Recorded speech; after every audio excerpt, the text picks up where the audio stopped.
Halo semua, terima kasih udah klik video ini. Kembali lagi bersama aku, Gloria, di channel kita, FNG Channel. Di video kita yang kali ini, aku lagi pengen ngebahas nih tentang orang-orang Makassar yang ada di Thailand. Nah, gimana nih ceritanya, kok bisa ya ada orang-orang Makassar di Thailand? Jadi yuk kita sama-sama bahas di video ini. Dan terima kasih untuk Mr. Green yang udah request topik yang sangat menarik ini. Jadi yang mana kita tahu nih ya, orang-orang Makassar itu di zaman dulu itu sering kemana-mana. Mereka tuh jago banget berlayar sampai ke Australia segala tuh. Pernah aku bahas ya di video aku sebelumnya gimana orang-orang Makassar itu bisa sampai ke Australia. Jadi mereka itu kemana-mana, ada yang merantau, ada yang berdagang, ada juga yang karena faktor ekonomi, dan ada juga yang melarikan diri karena ada perang kayak gitu. Nah, untuk kasus orang-orang Makassar yang di Thailand, semua itu bermula dari kerajaan Gorontalo, yang mana kita tahu kerajaan ini tuh ada di Sulawesi Selatan. Seorang tokoh yang terkenal dari kerajaan Gorontalo yang sering kita dengar adalah Sultan Hasanuddin. Nah, jadi kerajaan Gorontalo itu runtuh di tahun 1667 karena kalah sama VOC atau Belanda. Nah, jadi setelah tahun 1667, kerajaan Gorontalo itu daerahnya diambil alih oleh VOC. Nah, orang-orang di Sulawesi Selatan ini banyak yang nggak terima kan daerahnya diambil alih sama VOC, nggak mau dipimpin oleh VOC. Jadi banyak orang-orang tuh yang lari meninggalkan Sulawesi Selatan, meninggalkan Makassar. Contohnya nih ada yang namanya Daeng Mangale. Dia itu masih ada hubungan keluarga dengan Sultan Hasanuddin. Nah, jadi setelah Gorontalo itu dikuasain oleh VOC, dia pindah ke Pulau Jawa selama 3 tahun sampai akhirnya dia dikasih suaka nih sama Raja Narai yang waktu itu memimpin kerajaan Atutaya di Siam. Jadi Thailand waktu itu namanya masih Siam ya. Akhirnya pindahlah dia pergi ke Thailand. Nah, dia itu bawa rombongan orang-orang Makassar lainnya. Jadi jumlahnya sekitar 200 orangan lah. Ada anak-anak, ada perempuan, ada laki-laki. Total kira-kira 200 orang. Raja Narai itu ngasih orang-orang Makassar ini sebuah perkampungan untuk tinggal. Letaknya itu deket banget sama perkampungannya orang-orang Melayu. Tepatnya perkampungan ini itu ada di Makassar, di Bangkok. Jadi aman-aman aja nih pas orang-orang Makassar pindah ke Thailand, nggak ada masalah karena mereka tinggal deket sama orang-orang Melayu, yang mana budaya Melayu itu kan hampir sama ya sama budaya kita. Nah, tapi nggak segampang itu, ada masalah juga nih. Nah, jadi pada saat itu tuh Raja Narai itu berteman akrab dengan bangsa-bangsa Eropa kayak Prancis lah, Inggris lah. Sampai ada orang yang namanya Konstantin Paulkon. Dia ini orang Yunani ya, tapi dia itu bekerja di English East India Company. Jadi ini itu kayak VOC-nya versi Inggris. Raja Nara itu deket banget nih sama Konstantin. Sampai akhirnya Konstantin tuh dijadikan penasehatnya.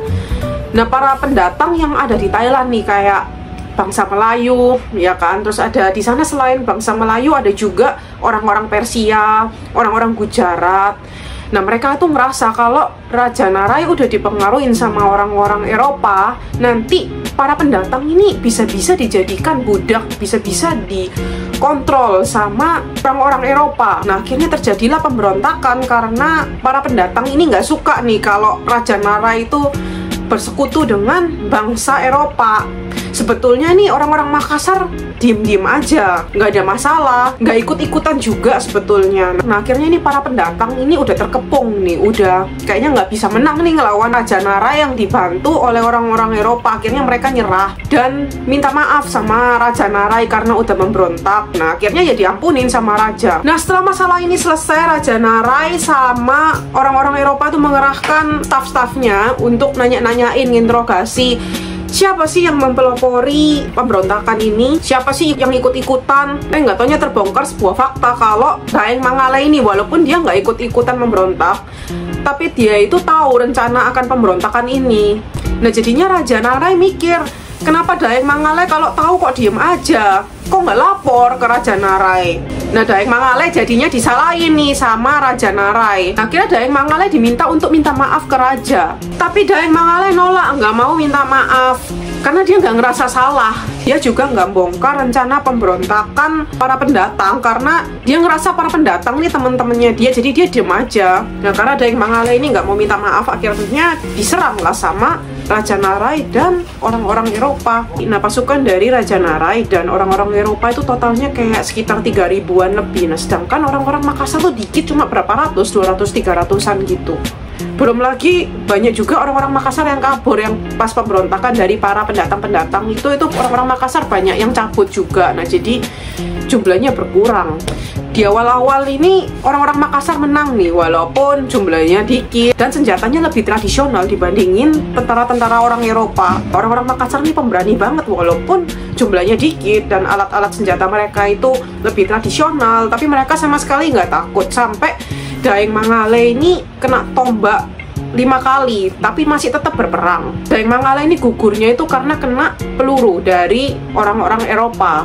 Nah, walaupun orang-orang Makassar ini pertamanya menang, tapi di akhirnya orang-orang Makassar ini kalah semua. Katanya orang-orang Makassar yang tersisa, katanya mereka dibunuh. Sisa-sisa dari perkampungan Makassar ini itu masih ada nih zaman sekarang ini.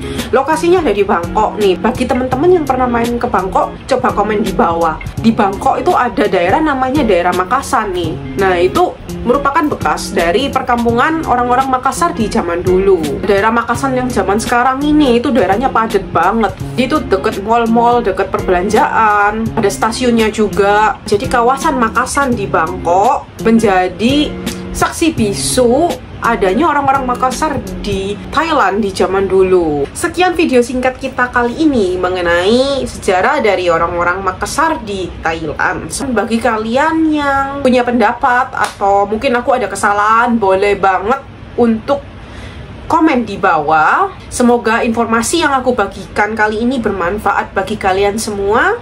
Sampai jumpa di video-video berikutnya. Dah.